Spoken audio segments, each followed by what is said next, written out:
एक औरत की मौत हुई है जो हवा में लटकी हुई है। नामालूम वजहों से उसके पास भी वही हवा में उड़ने की शक्ति थी जो उस लोहे में मौजूद है। पहले मूवी के स्टार्ट में हम होटल में एक मेड को देखते हैं जिसे सफाई के दौरान एक पर्स मिलता है। वो जैसे ही पर्स उठाती है तो उसमें से एक डिब्रीज यानी कि एक लोहे का टुकड़ा पर्स से गिर जाता है। वो उसे उठाने लगती है तो वो सीधा 14 फ्लोर से टेलीपोर्ट होकर फर्स्ट फ्लोर पर जा गिरती है। पूरा स्टाफ ये देखकर हैरान था कि कैसे ये औरत इतने ऊपर से आकर गिर सकती है जबकि सीलिंग पूरी प्लास्टर थी। बाद में CIA के कुछ एजेंट्स होटल पहुंचते हैं। उनको ये देखकर काफी ज्यादा हैरत होती है कि वो डिब्रीज अपने आप हवा में उड़ रहा है क्योंकि उन्होंने इस तरह के मटेरियल को पहले कभी नहीं देखा। थोड़ी इन्वेस्टिगेशन के बाद साइंटिस्ट को मालूम होता है कि ये मटेरियल अर्थ का नहीं है बल्कि एलियन द्वारा बनाया गया है। लेकिन फिर ये सवाल उठता है कि ये एलियन हाईटेक मटेरियल जमीन पर क्यों आया है। अगले ही दिन एजेंट्स को और भी अजीब हिम में मौजूद है। पहले तो एजेंट्स ने सोचा कि हवा औरत को यहाँ लाई है, लेकिन हवा और लाश दोनों की दिशा अलग थी। तभी एक एजेंट ब्रायन उस औरत की स्लीव को वायर से अलग करता है, जिसके बाद उनकी बॉडी धीरे धीरे हवा के साथ उड़ने लगती है।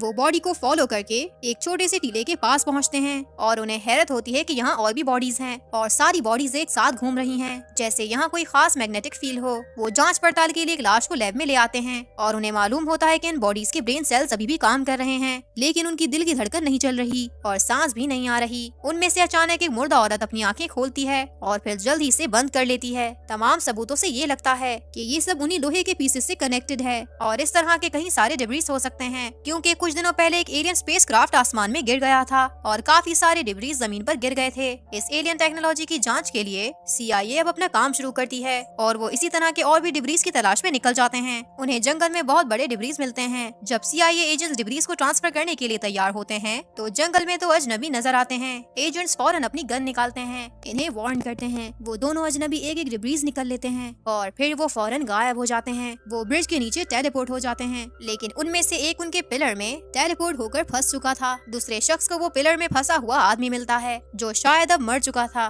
तो वो CIA के आने से पहले उस शख्स को शूट कर देता है। मैग्नेटिक डिस्टरबेंस को डिटेक्ट करके एजेंट्स ब्रिज के नीचे मौजूद मुर्दा शख्स को ढूंढ पाते हैं, लेकिन उसका पार्टनर पहले ही यहाँ से बच चुका था। इसके बाद कुछ अजीब चीजें होती हैं, जैसे कि shopping carts, iron chain, gas tanks और दूसरी चीजें खुद ब खुद इधर उधर हिलती दिखाई देती हैं। जो भी लोहे से बनाई गई चीजें होती हैं, वो सब किसी फोर्स से खींची जा रही थीं, जो आखिर में शहर के आसपास इकट्ठा हो रही थीं। कुछ ही घंटों बाद पूरे शहर को लोहे की चीजों से घेरा हुआ देखा जाता है। शहर में रहने वाले लोगों को अब सेफ जगह भेजा जाने लगा, जिसके बाद एजेंट ब्रायन और एजेंट फिनोला शहर में इसकी इन्वेस्टिगेशन के लिए पहुंचते हैं। सड़क पर वो एक शख्स एरिक को देखते हैं जो एक कार की खिड़की को तोड़ रहा था। वो एरिक को ऐसा करने से रोकते हैं, लेकिन एरिक बहुत ज्यादा डिस्टर्ब लग रहा था। वो टाउन की हालत के बारे में एरिक से पूछने की कोशिश करते हैं, लेकिन एरिक उन्हें इग्नोर करता है और वहाँ से भाग जाता है। दोनों एरिक को ढूंढने के लिए अलग अलग हो जाते हैं। यहाँ फिनोला उसके पीछे भागती है और एक अबेंडन फैक्ट्री में पहुँचती है, जहाँ वो फाइनली एरिक को पकड़ लेती है। उसी वक्त ब्रायन भी एक वेयर हाउस के बाहर एक और एरिक को पकड़ लेता है। एरिक के पास कोई ट्विन ब्रदर नहीं थे, तो फिर दो एरिक कैसे हो सकते हैं। दोनों एरिक को इन्वेस्टिगेशन के लिए वापस ले जाते हैं और उन्हें मालूम होता है कि दोनों एरिक दिमागी तौर पर ठीक नहीं हैं। अब चीजें और भी अजीब होने लगी थी। तभी ब्रायन और फिनोला मजीद इन्वेस्टिगेशन के लिए एरिक के घर जाते हैं। वो लोग सुरक्षित लिबास पहनकर एरिक के घर में दाखिल होते हैं। एक कमरे में जब उन्हें बड़ा डिब्रिस मिलता है तो उन्हें कोई हैरत नहीं होती, लेकिन जब ब्रायन दूसरे कमरे में एंटर होता है तो वो देखता है कि वहाँ उसकी शक्ल का एक और आदमी भी है। वो दोनों अपनी गन से एक दूसरे को टारगेट करते हैं और जैसे ही वो क्लोन कुछ बेकार बातें करता है तो ब्रायन उस क्लोन पर फायर कर देता है। ब्रायन को पता चलता है कि इस घर के डिब्रीज की खास पावर है कि वो लोगों को क्लोन कर सकता है और पहले दो एरिक भी शायद इसी तरह के क्लोन्स हो सकते हैं। सवाल ये उठता है कि अब असल एरिक कहाँ है। तभी फिनोला को गैराज में खून के निशान मिलते हैं और वो एक दूसरे शहर में एक यूटिलिटी वर्कर को अचानक हवा में एक ट्रांसपेरेंट स्क्वायर दिखाई देता है। वो एहतियात से कदम बढ़ाती है, फिर उस स्क्वायर पर पत्थर फेंकती है, लेकिन पत्थर उसके आर पार गुजर जाता है। जब वो उस स्क्वायर को गौर से देखती है तो अंदर से एक शख्स नजर आता है। जब तक ब्रायन और फिनोला वहाँ तक पहुँचते हैं तो वो स्क्वायर गायब हो जाता है और उन्हें फिर उसे देखने के लिए दोबारा इंतजार करना पड़ता है और रात में वो स्क्वायर दोबारा दिखाई देता है। ब्रायन उसकी तफ्तीश के लिए उस स्क्वायर के पीछे जाता है तो उसे मालूम होता है कि वो स्क्वायर 2 डायमेंशनल सरफेसेस से बना हुआ है। फिर फिनोला रेडियो की मदद से स्क्वायर में मौजूद लड़की से बात कर पाती है, जो फिनोला को अपने नाम और घर का पता बताती है और फिर से वो स्क्वायर दोबारा गायब हो जाता है।